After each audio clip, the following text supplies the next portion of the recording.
खुदा बाप और बेटे और उल कुदस के नाम से आमीन। मसीह में आप सब की सलामती हो।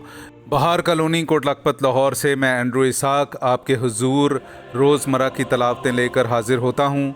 तो मेरे अजीज़ों, आइए हम भरपूर ईमान के साथ आज की तलावतें सुनते हैं। खुदावंद तमाम अक़वाम को खुदा की बादशाहत की अब्दी सलामती में बाहम फराहम करेगा। हमारे लिए आज की पहली तलावत इशाया नबी का सहीफ़ा, उसका दूसरा बाब, पहली 5 आयात। वो कलमा जो इशाया बिन आमोस ने यहूदा और यरूशलेम की बाबत रोया में पाया।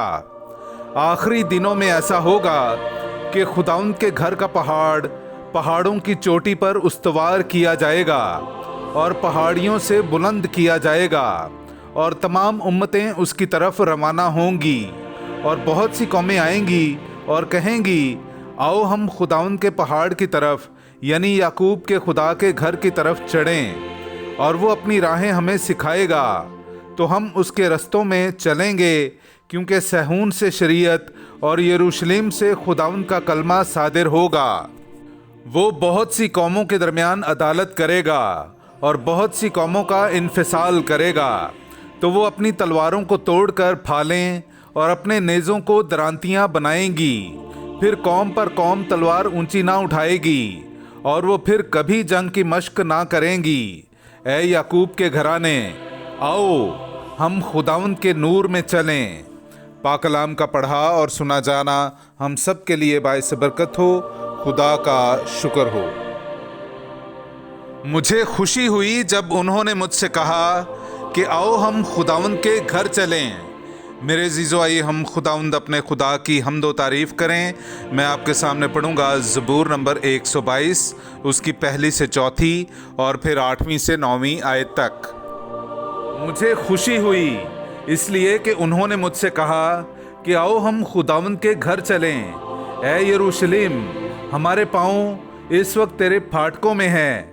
ऐ यरूशलेम, तू जो शहर की मानद पुख्ता इत्तेहाद से तामीर हुआ है। वहाँ कबाइल यानी खुदावंद के कबाइल इसराइल की शहादत के मुताबिक जाते हैं, ताकि खुदावंद के नाम का शुक्र करें। मैं अपने भाइयों और रफ़ीकों की खातिर कहूँगा कि तुझ में सलामती हो। मैं खुदावंद हमारे खुदा के घर की खातिर तेरे लिए भलाई तलब करूँगा।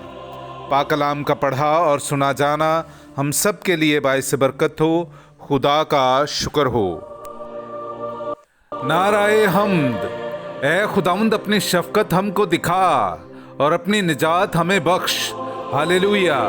मेरे अज़ीज़ों, आइए हम आज का इंजीली इक़्तिबास सुनते हैं। इंजील मुक़द्दस बामुताबिक मुक़द्दस मत्ती, उसका 8वां बाब, 5वीं आयत से लेकर 11वीं आयत तक। और जब वो कफरनहूम में दाखिल हुआ तो एक सूबादार उसके पास आया और उसकी मिन्नत करके कहा, ऐ खुदावंद, मेरा गुलाम घर में फालिज से बीमार पड़ा है और नहायत तकलीफ़ में है। यीशु ने उससे कहा, मैं आऊँगा और उसे अच्छा करूँगा। तो सूबादार ने जवाब में कहा, ऐ खुदावंद, मैं इस लायक नहीं कि तू मेरी छत के नीचे आए, बल्कि सिर्फ बात ही कह दे तो मेरा गुलाम अच्छा हो जाएगा। क्योंकि मैं भी आदमी हूँ जो दूसरे के इख्तियार में हूँ, और सिपाही मेरे मातहत हैं। और मैं एक से कहता हूँ जा, तो वो जाता है, और दूसरे से कि आ, तो वो आता है, और अपने गुलाम से कि ये कर, तो वो करता है। यीशु ने ये सुनकर ताज्जुब किया और उनसे जो उसके पीछे हो लिए थे कहा, मैं तुमसे सच कहता हूँ कि मैंने इतना बड़ा ईमान इसराइल में भी नहीं पाया। और मैं तुमसे कहता हूँ कि बहुतेरे मशरिक और मगरिब से आएंगे और इब्राहीम और इसहाक और याकूब के साथ आसमान की बादशाही की ज़ियाफ़त में शरीक होंगे। पाक कलाम का पढ़ा और सुना जाना हम सब के लिए बाइस बरकत हो। खुदा का शुक्र हो।